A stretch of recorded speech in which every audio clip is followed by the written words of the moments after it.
అసలే మగాడు కాదు, అయినా సర్దుకుపోయి సంసారం చేస్తుంటే రామకృష్ణ మరో తుఫాను తెచ్చాడు.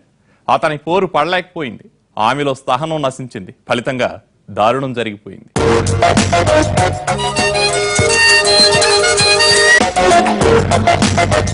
నేను బంగారంతో మాట్లాడిన రోజు సాయంత్రం మా ఆయన ఫోన్ చేసి, బంగారం మన ఇంటికి వస్తాడు, నాకు కొంచెం లేట్ అయినా ఉండమని చెప్పు, వాడితో అర్జెంటుగా మాట్లాడాలి అని చెప్పాడు.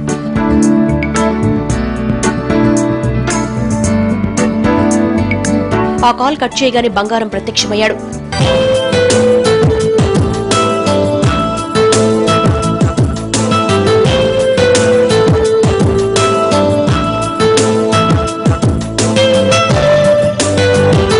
అతన్ని హాల్లో కూర్చోబెట్టి నేను ఇంట్లో పనులు చేసుకుంటుండగా మా ఆయన మళ్లీ ఫోన్ చేశాడు. నేను రావడానికి లేట్ అవుతుంది, వాడు బోర్ ఫీల్ అవుతాడు, కొంచెం కంపెనీ ఇవ్వమని చెప్పాడు.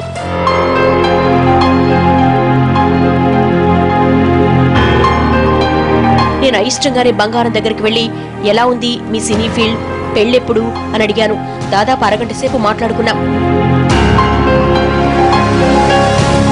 వాడిప్పట్లో వచ్చేలా లేడు. నాకు పనుంది, మళ్లీ వస్తానని చెప్పి బంగారం వెళ్లిపోతుండగా మా అత్తగారు వచ్చింది.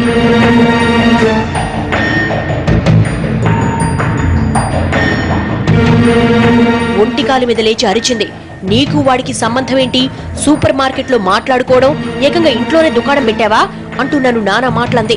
నేనే తప్పు చేయనప్పుడు ఆమెకు సంజాయిషి ఇచ్చుకోవాల్సిన అవసరం నాకు లేదనిపించింది.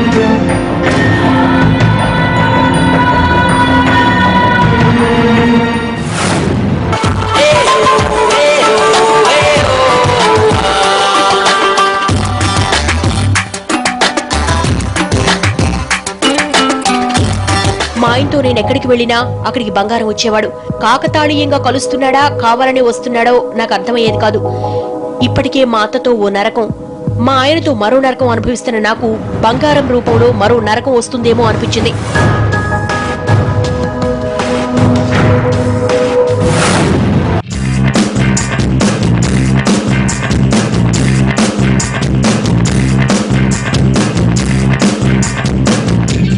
ఓ రోజు మా ఆయన సినిమాకు తీసుకెళ్లాడు. అక్కడ ఎవరి కోసమో ఎదురు చూడసాగాడు. పదండి లోపలికెళ్దామన్నాను. బంగారం వస్తానన్నాడు, ఇంకా రాలేదు, వాడి కోసమే ఎదురు చూస్తున్నా అన్నాడతడు. మనం సినిమాకొస్తే మధ్యలో అతనెందుకండి అంటూ సీరియస్ అయ్యాను. అతను వస్తే వస్తాడు, లేదంటే లేదు, వెళ్లి టికెట్ తీసుకోండి అన్నాను నేను. టికెట్స్ వాడే తీసుకుంటానన్నాడు అని మా ఆయన చెప్పగానే బంగారం కావాలని ఇదంతా చేస్తున్నాడు అనిపించి వెంటనే ఆటోకి ఇంటికి వచ్చేశాను.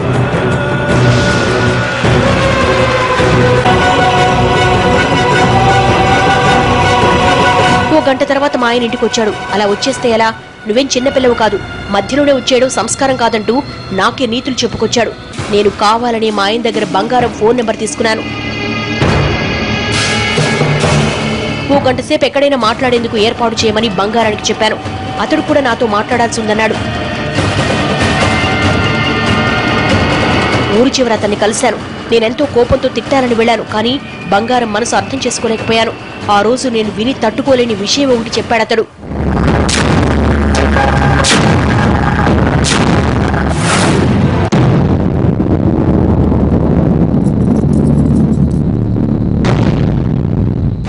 వారం కిందట మా ఆయన బంగారం ఇంటికెళ్ళి ఏడుస్తూ, రే నీకెంత డబ్బైనా ఇస్తాను, నిన్ను హీరోని చేస్తాను, కానీ మావిని ప్రేమించి ఆమెకి దగ్గరై ఆమెని తల్లించేసే బాధ్యత నీది అంటూ చెప్పాడట.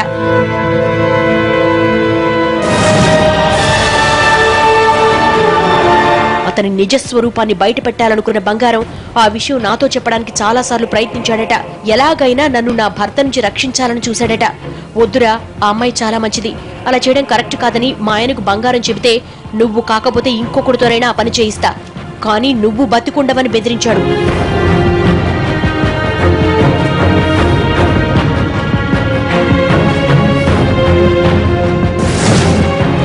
నాలో ఆవేశం నిప్పులు కక్కింది. రక్తం మరిగిపోయింది. ఆ క్షణాన మా ఆయన నా పక్కనే ఉంటే మలమలా మాడి మసైపోయేవాడు. ఆ రోజు రాత్రి బంగారంతో గడపమని ఆయనే అనడంతో ఆవేశం ఆపుకోలేక చంపేశాను సార్, చంపేశాను, నన్ను కూడా చంపేయండి సార్ అంటూ ఏడ్చేసింది భారతి. తనకు జరిగిన అన్యాయం గురించి చెప్పిన భారతి పోలీస్ స్టేషన్లో లొంగిపోయింది. చట్టరీత్యా ఆమె చేసింది నేరమే అయినా సామాజిక కోణంలో ఆమె చేసింది తప్పని ఎవరికీ అనిపించదు. కారణం, ఏ అమ్మాయికి జరగకూడని అన్యాయం ఆమెకు జరిగింది కాబట్టి. ఇలాంటి భర్తలుంటే భారతి ఇలాంటి ఆత్మగౌరవం ఉన్న ఏ మహిళైనా అలాగే చేస్తుంది. చట్టాలు శిక్షలు అంటూ చేతులు ముడుచు కూర్చోదు. ఆడదంటే ఆటబొమ్మ కాదని, వాళ్ళ జీవితాలతో ఆడుకోవద్దని సూచిస్తోంది ఈ కథ. అగ్ని సాక్షిగా పెళ్లాడిన భార్యకు అన్యాయం చేయవద్దని, ఆమె సహనాన్ని పరీక్షించవద్దని హెచ్చరిస్తోంది ఈ స్టోరీ. ఇది ఇవాల్టి క్రైమ్ ఫ్యాక్టర్. నెక్స్ట్ ఎపిసోడ్లో మరో వాస్తవ గాథను చూద్దాం.